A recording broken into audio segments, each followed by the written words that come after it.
Il existe dans ce monde une vérité brutale que la plupart refusent d'affronter. La majorité des hommes ne vivent pas, ils s'agitent. Ils courent dans tous les sens, bruyants, désespérés, ivres de reconnaissance, obsédés par l'idée de paraître vivants alors qu'ils ne sont que des marionnettes pendus aux ficelles invisibles de leurs besoins maladifs de validation. Ils croient la dominer, parce qu'ils crient plus fort, parce qu'ils rient plus bruyamment, parce qu'ils se parent de couleurs criardes et de regards avides. Mais la vérité est implacable. Ces hommes-là ne dominent rien, si ce n'est leur propre illusion. Le pouvoir réel, lui, n'appartient pas aux bavards, ni aux clowns qui gesticulent pour exister.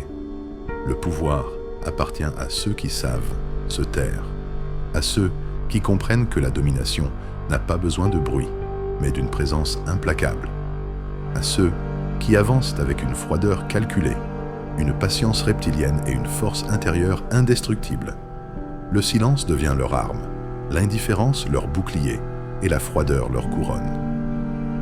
Regarde autour de toi, tu verras des foules d'hommes qui quémandent des regards, qui chassent des applaudissements, qui tremblent à l'idée d'être oubliés. Leur existence entière est une supplication. Validez-moi, remarquez-moi, aimez-moi. Il se tortura dans la crainte de ne pas être vu, alors qu'il devrait en se réjouir, de l'invisibilité. Car elle est une bénédiction pour celui qui sait s'en servir. L'homme froid, lui, ne demande rien. Il ne tend pas la main. Il ne réclame pas sa part de lumière. Il sait que le monde appartient à celui qui est capable de rester immobile, insensible, indifférent, pendant que les autres s'épuisent à courir derrière des mirages. La vérité, c'est que la chaleur des autres est leur faiblesse. L'homme chaleureux, qui veut plaire, qui veut séduire, qui veut être aimé, est déjà prisonnier. Il est dépendant. Il est enchaîné à l'opinion des autres. Ses sourires sont des chaînes. Ses compliments sont des menottes. Sa gentillesse est une corde autour de son propre cou. Pendant ce temps, l'homme froid, qui ne donne rien, qui ne sourit pas pour être accepté, qui ne se plie pas aux caprices des autres, devient intouchable. Car rien ne peut être retiré à celui qui n'a rien donné. La société entière est construite pour t'enchaîner aux besoins de validation. Dès ton enfance, on t'apprend à chercher des notes, des récompenses, des étoiles, des félicitations. À l'école, tu apprends que ton existence n'a de valeur que si un professeur la confirme. Dans ta jeunesse, tu crois que ta dignité dépend du désir d'une femme ou de l'envie d'un groupe. À l'âge adulte, tu t'illusionnes en croyant que ton statut social, ton argent, tes diplômes, tes acquisitions brillantes vont enfin te donner ce que tu cherches, une reconnaissance éternelle. Mais la reconnaissance n'est jamais éternelle. Elle est un poison qui demande toujours une nouvelle dose. Tu en as besoin chaque jour, encore et encore, sinon tu t'effondres. Voilà pourquoi la masse est esclave. Elle dépend de la caresse extérieure pour survivre. L'homme froid, lui, se détache. Il ne vit pas pour être reconnu. Il vit pour dominer. Il ne cherche pas des applaudissements. Il cherche le contrôle. Son énergie n'est pas gaspillée à séduire ou convaincre, mais concentrée à bâtir une présence qui écrase par sa simple existence. Quand il entre dans une pièce, il n'a pas besoin de parler. Les autres ressentent immédiatement son autorité glaciale. Tu vois, il y a deux catégories d'hommes, ceux qui sont enchaînés au regard des autres et ceux qui s'en libèrent. Les premiers gesticulent, s'agitent, sourient, s'excusent, s'exhibent, toujours en quête d'un écho. Les seconds avancent comme des ombres, détachés, inaccessibles, et c'est justement cette inaccessibilité qui les rend irrésistiblement puissants. Car les masses, paradoxalement, désirent ce qu'elles ne peuvent atteindre.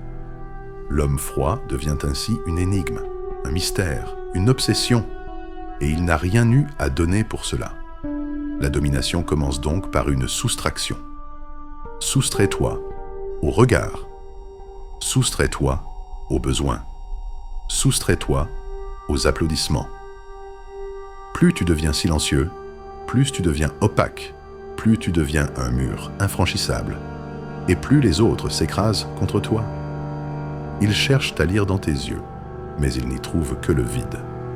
Ils veulent déchiffrer tes pensées, mais ton visage est une forteresse. Ils cherchent ton approbation, mais tu ne leur offres que l'indifférence. Et alors, ils se consument dans leur propre dépendance, pendant que toi, tu t'élèves. Tu crois peut-être que pour être respecté, il faut séduire, plaire ou impressionner. Tu te trompes. Le respect véritable ne vient pas des rires ou des sourires. Il vient de la crainte. Il vient du fait que les autres comprennent que tu n'as pas besoin d'eux. Il vient du moment où ils réalisent que leur opinion glisse sur toi comme la pluie sur le marbre. L'homme froid ne quémande pas le respect. Il l'impose par sa distance. C'est pour cela que la froideur est une arme. Elle est la première étape de l'invincibilité. Plus tu es froid, plus tu es libre. Plus tu es froid, plus tu deviens maître de ton temps, de tes émotions, de ta destinée. Pendant que les autres mendient l'attention, tu observes, tu calcules, tu attends, tu t'avances sans bruit, et tu frappes quand ils sont trop épuisés pour réagir. Le silence et la patience sont les alliés de ceux qui veulent écraser la médiocrité. Regarde la foule. Elle rit, elle pleure, elle s'agite, elle s'exhibe. Tout cela n'est qu'une danse pathétique pour exister dans le regard des autres. Toi, arrête cette danse. Deviens statue. Deviens glace. Deviens ce bloc de pierre que rien ne peut ébranler. Tu verras alors que ce sont eux qui viendront danser autour de toi, en espérant une fissure, une lueur, une chaleur. Mais tu ne leur donneras rien, et c'est cette absence qui les rendra dépendants de toi. Souviens-toi, celui qui n'a pas besoin d'être validé devient invincible. Celui qui ne cherche rien possède déjà tout. Celui qui ne s'attache pas domine. Ceux qui s'attachent. Et celui qui reste froid dans un monde brûlant finit toujours par être le dernier debout. L'homme moyen se trompe toujours sur la nature de sa propre misère. Il croit qu'il souffre parce qu'il manque d'argent, d'amour, de reconnaissance ou de sécurité. Mais en vérité, il souffre parce qu'il n'a aucune puissance. Tout le reste n'est que surface, diversion, bruit, destiné à masquer l'évidence. Il est faible. Et dans un monde construit par l'effort, la faiblesse n'a pas de place, sinon celle de la proie. La société moderne a raffiné l'art de travestir cette vérité brutale. Elle a inventé des masques pour cacher l'échec, des distractions pour anesthésier la douleur, des illusions pour flatter l'ego malade. On vend à l'homme des écrans, des drogues, des romances creuses, des promesses d'égalité ou de droit.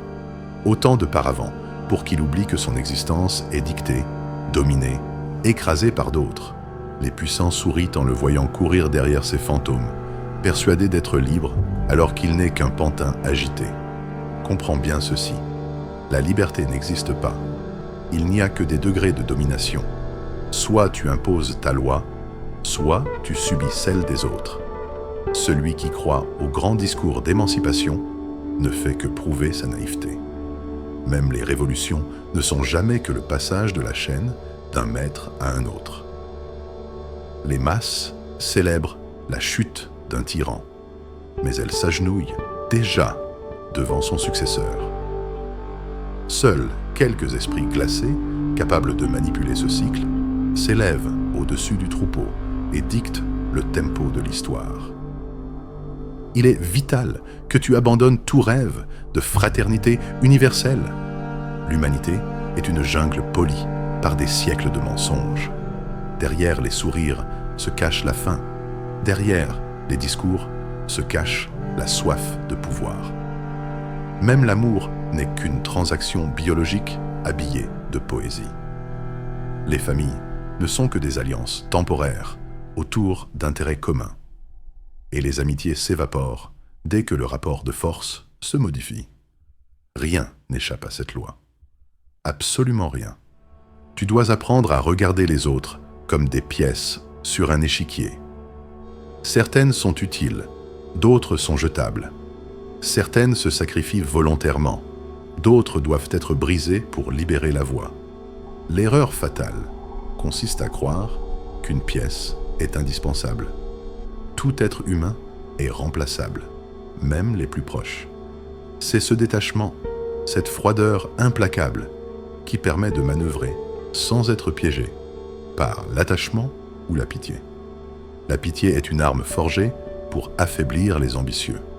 Les faibles l'utilisent comme un poison pour paralyser ceux qui pourraient les écraser.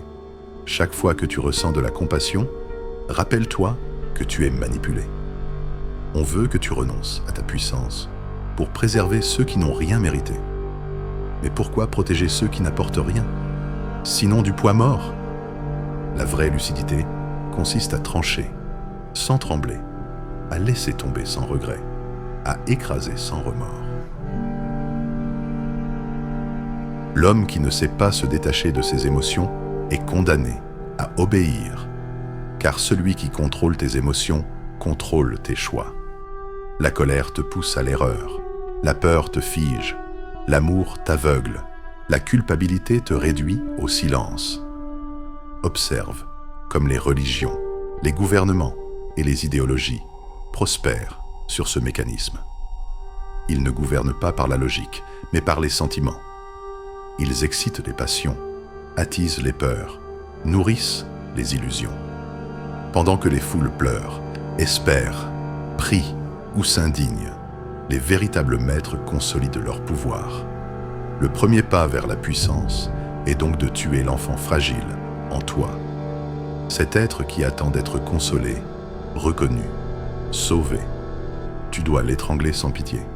À sa place doit naître une créature froide, disciplinée, calculatrice. Tu n'as pas besoin d'être aimé, tu as besoin d'être craint. Tu n'as pas besoin d'être accepté, tu as besoin d'être respecté. Et le respect ne se mendie pas, il s'impose par la supériorité manifeste. La supériorité ne s'improvise pas, elle se construit pierre par pierre. Elle exige une stratégie implacable. Chaque jour doit être un investissement, chaque interaction un test, chaque relation un mouvement de contrôle. Les médiocres vivent dans l'instant, les puissants vivent dans la projection. Là où l'idiot cherche le plaisir immédiat, le stratège plante les graines de son empire futur. C'est cette patience glaciale qui distingue le conquérant du consommateur. Il faut que tu comprennes l'importance du silence, non pas le silence passif, mais le silence comme arme. Quand tu parles, tu offres des informations, tu exposes tes faiblesses, tu laisses filtrer tes émotions. Quand tu te tais, tu deviens un mur opaque que les autres ne peuvent déchiffrer. Le silence rend les autres nerveux. Ils cherchent à combler le vide. Et ce faisant, ils révèlent leurs secrets. Celui qui maîtrise le silence règne sur ceux qui parlent trop. Le pouvoir véritable n'a pas besoin de crier. Il n'a pas besoin de démonstrations grotesques. Il s'impose par une froide évidence, comme une lame posée sur une gorge. Les gestes calculés, le regard fixe, l'absence de précipitation, tout cela parle plus fort que 1000 discours. C'est dans l'économie des mots et des actes que réside l'autorité la plus terrifiante, car les hommes craignent ce qu'ils ne comprennent pas, et rien n'est plus opaque qu'un adversaire qui ne laisse rien filtrer. Tu dois aussi comprendre que la loyauté est une illusion. Les hommes sont fidèles tant que leur intérêt l'exige. Dès que le vent tourne, ils trahiront sans hésiter. C'est pourquoi le véritable stratège n'attend pas la loyauté, il attend l'utilité. Tant qu'un individu lui est utile, il le garde. Le jour où il cesse de l'être, il le remplace. Aucun état d'âme, aucune illusion. Ainsi se bâtissent les structures de domination durable, non pas sur la loyauté, mais sur l'intérêt calculé et la peur du châtiment. L'art de manipuler consiste à comprendre les désirs des autres mieux qu'eux-mêmes. L'homme croit savoir ce qu'il veut, mais il n'est que le jouet de pulsions inconscientes. Montre-lui un mirage de plaisir, il te suivra. Fais-le trembler devant une menace, il obéira. Offre-lui un espoir d'ascension. Il se sacrifiera pour toi.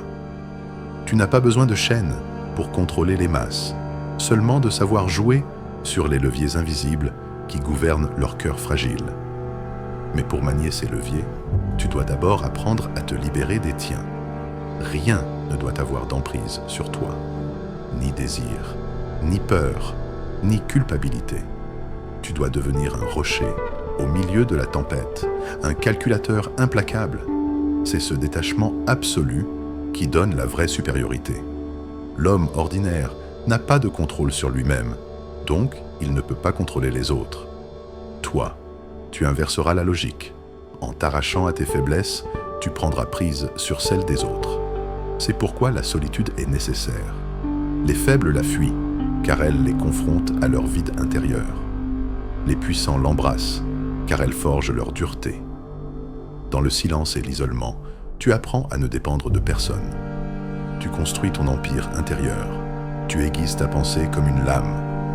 Quand les autres se noient dans le bruit et les distractions, toi, tu te renforces dans les ténèbres. C'est là que naît la véritable indépendance. N'attends pas que la société t'offre un rôle. Crée ton propre rôle. N'attends pas qu'on te donne de la valeur. Impose ta valeur. Les structures actuelles sont faites pour maintenir les masses dans un état d'infantilisation perpétuelle. Consommer, obéir, se distraire, répéter. Si tu acceptes ces règles, tu resteras prisonnier. Mais si tu comprends que tout cela n'est qu'un décor fragile, tu peux jouer contre le système. Utilise ses failles, exploite ses contradictions, manipule ses illusions. Voilà pourquoi les vrais maîtres du jeu ne ressemblent pas aux caricatures qu'on présente au peuple. Ils ne sont pas bruyants, arrogants ou extravagants. Ils avancent dans l'ombre, tissent leur réseau, accumulent leurs ressources, façonnent les esprits sans se montrer. Quand le peuple croit encore que les décisions se prennent au Parlement ou dans les médias, eux rient en coulisses, car ils savent que les véritables leviers sont ailleurs. Et quand la tempête éclate, ils sortent enfin, intouchables, comme si le chaos leur obéissait. Le but ultime n'est pas de convaincre les masses, mais de les dominer. Tu n'as pas besoin qu'elles t'aiment, ni même qu'elles te comprennent. Tu as seulement besoin qu'elles obéissent, volontairement ou par contrainte. Et elles obéiront toujours. L'histoire entière le prouve. Des pyramides d'Égypte au régime moderne. L'homme ordinaire s'agenouille dès qu'il sent la main ferme d'un maître. Il hait la liberté qu'il prétend désirer. Car la liberté exige du courage, et le courage est rare. Ainsi s'achève la première étape de ta transformation. Comprendre que tout est rapport de force et que seuls les cœurs froids survivent. La prochaine étape sera plus sombre encore. Il te faudra apprendre non seulement à dominer, mais à jouir de cette domination. Non seulement à manipuler, mais à créer des esclaves volontaires qui t'adoreront malgré leurs chaînes. Car le sommet du pouvoir n'est pas d'écraser tes ennemis, mais de transformer tes victimes en adorateurs. Le monde n'a jamais été gouverné par la vérité, mais par les illusions les mieux construites. L'homme naïf croit que celui qui parle le plus fort domine la pièce, mais en réalité, c'est celui qui sait se taire au moment exact qui sème la peur. Le silence, manié comme une lame invisible, est plus tranchant que tous les discours. Celui qui se contente de parler expose sa gorge. Celui qui maîtrise l'art de l'attente devient un bourreau déguisé en statue. Comprends bien ceci. Dans tout échange, il y a un fauve et une proie. La majorité s'imagine fauve, mais ils n'ont ni crocs, ni griffes, ni patience. Ils confondent agitation avec puissance. Les véritables prédateurs observent, déchiffrent, sondent les faiblesses, puis frappent à l'instant où la victime se croit en sécurité. Voilà pourquoi les hommes de pouvoir semblent inébranlables. Ils ne parlent pas pour convaincre, ils parlent pour enfermer. Leur froideur est une arme. Leur indifférence est un poison. Et toi, si tu veux cesser d'être humilié, Si tu veux cesser de subir la morsure constante de la médiocrité, tu dois tuer l'animal docile en toi. Tu dois devenir insensible aux regards, inaccessible aux opinions, indifférent aux supplications. La validation, cette drogue des faibles, n'a aucune valeur dans l'arène où seuls les cœurs de fer survivent. Celui qui cherche à être aimé est déjà esclave. Celui qui accepte d'être haï, mais respecté, devient roi. Mais attention, la royauté du pouvoir n'est pas un trône. C'est une marche solitaire sur une corde tendue au-dessus du vide. Plus tu t'élèves, plus le sol disparaît, plus tu deviens seul, plus les mains qui t'acclamaient hier se tendent aujourd'hui pour te pousser dans l'abîme. Et pourtant, c'est là que réside la grandeur. Marcher sans trembler, sourire face au gouffre, écraser les doutes d'un pas de marbre. Tu dois apprendre à faire de ton indifférence un venin. Lorsque les autres se tordent pour obtenir ton approbation, ne leur donne rien. Laisse-les suffoquer dans leur dépendance à ton regard. Plus tu refuses, plus ils s'accrochent, plus ils deviennent esclaves. C'est la loi des chaînes invisibles. Elle ne se forge pas avec du fer, mais avec le besoin. Et le besoin des autres devient ton empire. Un homme qui ne cède jamais à la tentation de plaire devient inarrêtable. Les foules peuvent le haïr, elles ne peuvent pas l'ignorer. Les adversaires peuvent le mépriser, ils ne peuvent pas le briser. Car rien ne contrôle celui qui s'est amputé du désir d'être validé. Tu deviens alors une anomalie dans un monde d'êtres affamés, de regards. Une forteresse sans porte, une tempête sans ciel, un souverain qui ne réclame rien et qui reçoit tout. Regarde autour de toi. Chaque sourire est une transaction, chaque compliment une monnaie, chaque flatterie une laisse. Les hommes se vendent pour un mot doux, pour un regard approbateur, pour une caresse psychologique qui les berce dans leur insignifiance. Toi, tu ne dois rien attendre. Ni reconnaissance, ni merci, ni amour. Ta seule nourriture doit être la conquête. Non pas la conquête d'applaudissements, mais celle des positions, des territoires, des esprits.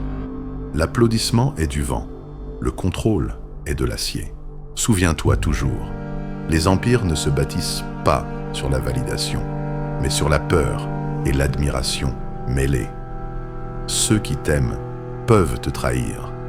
Ceux qui te craignent ne peuvent que t'obéir. Ta tâche est donc de cultiver non pas la sympathie, mais la crainte respectueuse. Non pas d'offrir des sourires, mais des silences lourds qui écrasent l'air. Non pas d'expliquer, mais d'imposer. Dans ce théâtre macabre, qu'on appelle société, les autres se débattent pour exister. Toi, tu dois incarner le vide implacable qui avale leurs cris. Ne leur réponds pas. Laisse-les brûler dans leur propre flamme.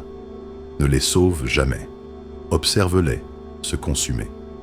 Car dans leur ruine, tu trouveras toujours des pierres pour bâtir ta propre forteresse. Et si un jour tu sens la fatigue, si un jour ton esprit tremble et te réclame la douceur de la reconnaissance, souviens-toi de cette vérité. Celui qui mendie l'amour des autres s'offre en sacrifice à leur mépris. Celui qui refuse l'amour devient maître de leur haine. Et c'est la haine, paradoxalement, qui forge le pouvoir, car elle crée la distance, l'aura, le mystère.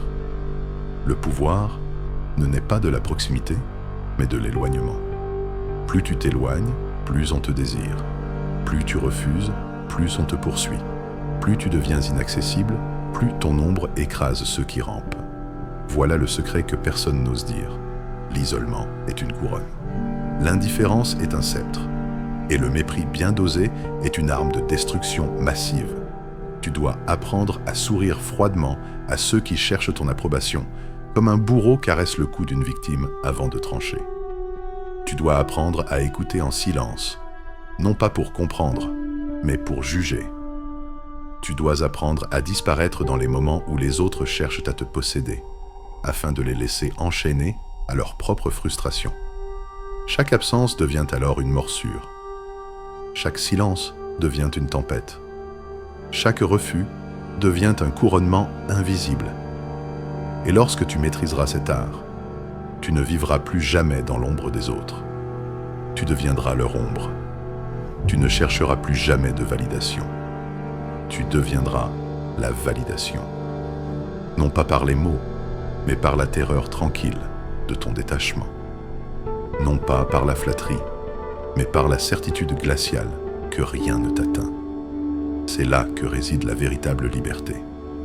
Marcher dans un monde rempli d'êtres affamés de reconnaissance, sans jamais courber l'échine, sans jamais tendre la main, sans jamais supplier. Alors, l'univers tout entier, à défaut de t'aimer, sera forcé de s'incliner. Il croit que le pouvoir est une question de vitesse, de bruit, de coups de théâtre. Mais la vérité est que le temps, lorsqu'il est maîtrisé, devient une arme plus destructrice que n'importe quelle force brute. Les faibles veulent tout de suite. Ils s'agitent comme des enfants devant un jouet qu'ils ne possèdent pas. Mais celui qui sait attendre, celui qui sait observer, celui qui sait différer son mouvement, finit toujours par régner. Le pouvoir ne se prend pas dans l'urgence. Il se bâtit dans le silence, dans l'ombre, dans la patience glaciale d'un prédateur qui guette son heure. Chaque seconde que vous accordez à l'impatience est une seconde où vous révélez vos faiblesses. Celui qui brûle ses cartes trop tôt finit toujours écrasé par celui qui a retenu son feu jusqu'au moment exact. Voilà pourquoi les bruyants, les impatients, les impulsifs ne sont jamais que de la chair à domination. Ils croient être respectés parce qu'ils font peur un instant. Mais cette peur s'évapore et ne laisse que la moquerie. Ce qui inspire l'obéissance durable, ce n'est pas l'éclat du bruit, mais la menace du silence. Il faut comprendre que le monde est bâti sur l'illusion de la force immédiate. Mais derrière chaque empire, derrière chaque homme qui domine, il y a eu une longue chaîne de renoncements, de calculs froids, de sacrifices invisibles. Les masses ne voient jamais les racines, seulement les branches. Et c'est précisément pourquoi elles ne comprendront jamais la mécanique du pouvoir. Elles consomment des apparences, tandis que les maîtres créent des structures. C'est la grande différence entre les rois et les foules. Les foules veulent l'immédiat. Les rois façonnent l'éternité. Celui qui aspire au pouvoir véritable doit être prêt à paraître faible, à paraître silencieux, à paraître absent. Car en vérité, ce silence n'est pas une absence, c'est une accumulation d'énergie, une attente glaciale, un moment suspendu où tout se prépare. Lorsque le coup est porté, il n'est jamais impulsif. Il est chirurgical, précis, calculé. La domination n'est pas un cri. C'est une morsure invisible. Et la morsure invisible, une fois infligée, reste gravée bien plus profondément que n'importe quel rugissement de surface.